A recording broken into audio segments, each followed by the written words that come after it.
Vanguards are the most mistreated role in Marvel Rivals. We are seeing a steep decline across the nation. Vanguard mains are dropping off the face of the earth. No one wants to play Vanguard anymore. Out of all the roles in the game, why are Vanguards treated so poorly? In almost all aspects of the game, Vanguards get the worst, from attention, balance, and even cosmetics. Well, I believe I reached an answer, and I promise you're probably not gonna like it.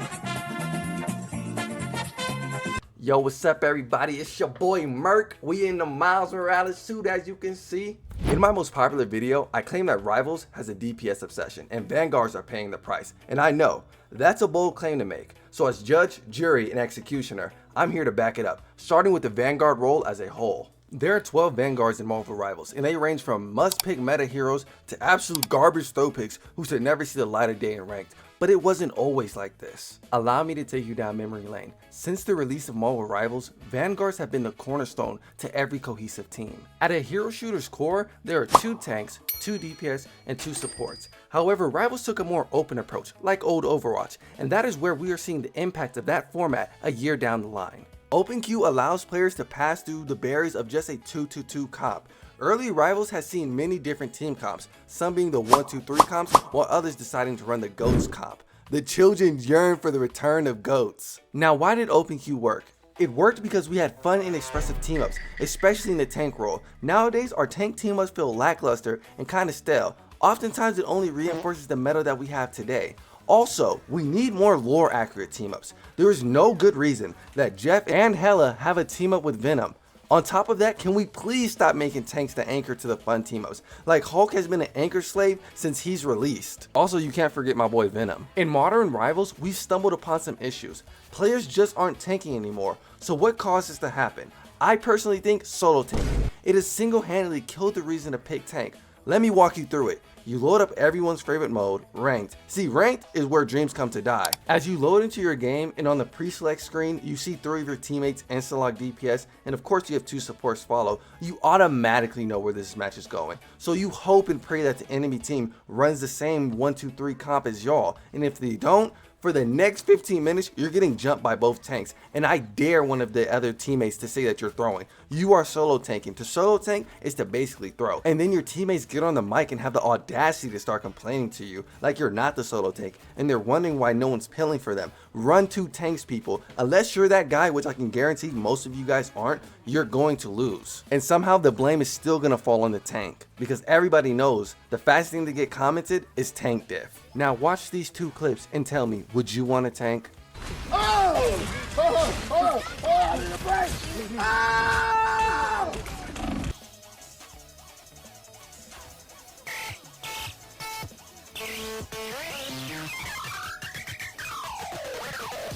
Every season there are maybe 4 to 6 tanks that are actually viable in ranked, and if you pick anything else, people instantly assume that you're throwing. In these people's eyes, it doesn't matter if you're good. For crying out loud, you could have over 200 hours on an out of meta hero and know the proper bans and playstyles to maximize the value, and people will still echo the same recycled talking points that they heard from their favorite streamer. Like, if they aren't a meta hero, they aren't worth picking. Do you guys not want your team to play at their best? This goes for any and everybody, but right now, let's talk about tanks. If you're not playing very good, you should be able to switch. If you don't have at least 3 characters that you're pretty decent with, you probably shouldn't be touching ranked yet. This game has been out for over a year. You guys need to deepen your bag. One tricking in the big 2026 as we enter into season 7 is absolutely unacceptable. I just want to pop in and thank you guys so much for the recent support. We have hit 950 subscribers. If you guys have been enjoying this content, make sure you guys hit the subscribe button. Let's get back into this video. Now let's talk about something that everybody brings up but hasn't gotten significant change: crowd control. CC might be one of the biggest reasons why Vanguard players are just done with this game, and when you actually look at the numbers, it's kinda crazy. In Overwatch 2, well, I guess formerly known as Overwatch, there's about 20 crowd control abilities in their entire roster. Yes, you heard me correct, 20, and that game used to have way more, but Overwatch realized something very fast. If tanks are constantly getting stunned, slept, booped, and hacked, nobody wants to play tank. So what did the eggheads at Overwatch do? I don't know, keep harassing their female employees or implementing role passive that allows tanks to negate hard CC? Don't get me wrong, CC is good in moderation. However, when there's an overabundance of it, it creates a toxic gameplay environment. Marvel Rivals has roughly 60 crowd control abilities across the entire roster. That's 3 times the amount. Let that sink in for a second. We're talking about triple here. Marvel Rivals got me feeling like I'm Omni-Man. I'm looking at y'all like, think, what will you have in 500 years if you keep buffing CC and adding more CC abilities? It just doesn't make sense. And who do you think is eating majority of that CC? It's not duelists and it's not supports, it's vanguards. I want y'all to look me dead in my eye and tell me that tanks aren't the biggest target, physically or metaphorically speaking, which means every stun, knockback, displacement tool is hitting you, and when that happens over and over and over again, every single fight, you want to stop playing. I'd quit the game too. You're not tanking anymore. You're just playing Crowd Control Simulator 2026, and that is something that we call tank fatigue, and when it kicks in, it's really hard to beat. And guess what? After a while, players realize something. Why in the world would I ever Q tank if I'm just going to spend half the match being stunned and knocked around or unable to move when I could just insta-lock DPS and have fun like everybody else? And that right there, that thought process is the reason why tanks are quitting. Either A, they're quitting the game, or B, quitting the role. So the Vanguard role is slowly disappearing. Now, do I think it could make a comeback? Yes. I think a lot of Vanguard players would like to see some role passes like Overwatch. I mean, Marvel Rivals bites Overwatch flow anyway, so who really cares? And yes, vice versa, Overwatch has bitten Marvel Rivals. Don't get inside my comments complaining like I'm an Overwatch glazer. I made a bunch of Marvel Rival videos, so calm down. Now let's talk about the reward and responsibility aspect of Marvel Rival tanks. In Rivals, you carry a huge amount of responsibility. You initiate fights, control space, you hold down objectives, pilfer supports, and act like a damage sponge. But at the end of the match, who gets the credit? Oftentimes it's DPS, but the real ones know who have elite ball knowledge that none of those things would have been possible without you, because half of the things that they do relies on you taking space. A lot of times people complain about tanks push up, tanks push up. You guys gotta understand, when you take space, it's not just simple as just holding W. You have to keep mind of everything that's going around, because the tank has to be the eyes of the battlefield, while the DPS just have to manage on getting kills and hitting their shots. Because the psychology of the DPS player is just to get big damage numbers or flashy kills and highlights that they can put on their TikTok. Meanwhile, tanks have created that entire fight environment that allowed them to pop off, and they barely get noticed for that. And over time, the lack of reward feels like tank is a thankless role. Another issue is mobility creep. Mobility in Marvel Rivals is kind of getting out of hand. Every season it feels like more and more characters can fly, dash, teleport, and tell me why, just by a click of a button, they're getting overshield. And when mobility goes up, the value of certain tanks just go down, because tanks rely on controlling space. But it's really hard to control space when half of the roster can completely ignore you.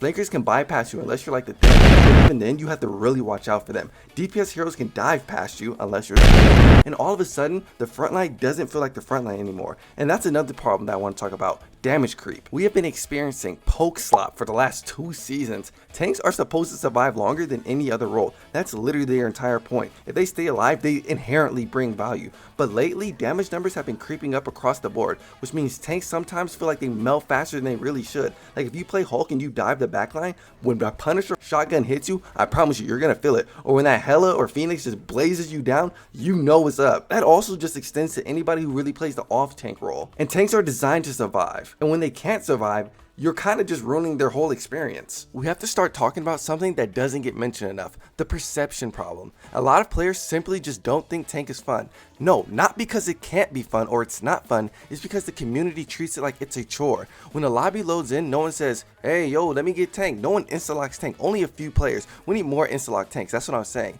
And instead, someone's always like, somebody go tank, or I'm not tanking, or I don't know how to tank. That mindset alone is enough to scare away new players from the role, because if you created a space where tank is looked down upon, then who really wants to pay it? And the moment you do decide to tank, all the pressure gets dumped on you. So when you combine solo tanking, mobility creep, damage creep, and a community that treats tank like a responsibility instead of a role, you end up exactly where we are right now, a Vanguard shortage. And until Marvel Rivals actually addresses these problems, Vanguard mains are just going to keep disappearing. And the longer that happens, we're going to see worse matchmaking, terrible team balance, and overall the game's going to feel unhealthy. Because in a hero shooter, if no one wants to play tank, the entire ecosystem falls off. That's why I said tank is a cornerstone in Marvel Rivals and in other hero shooters. I want to be honest with you guys, complaining about the tank role without making actionable steps to make things better or suggestions is just going to fall on deaf ears. So here are my suggestions. 1, I think we need a tank strike. That might be a little radical, but last time we seen a strike happen in Marvel Rivals, it actually did something. When supports went on strike because Necros was complaining about supports being like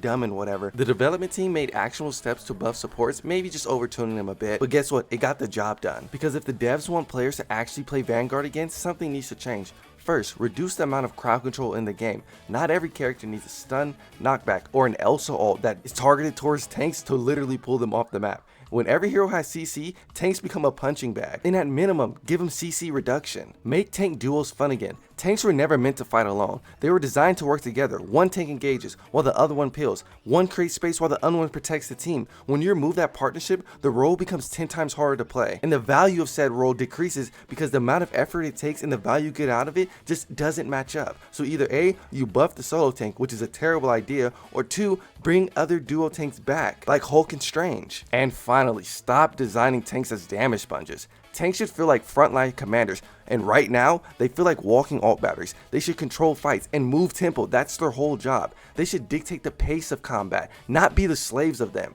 Because when tanks feel powerful, people actually want to play them. And if Marvel Rivals can fix these problems, the Vanguard role could easily become one of the most fun roles in the entire game again.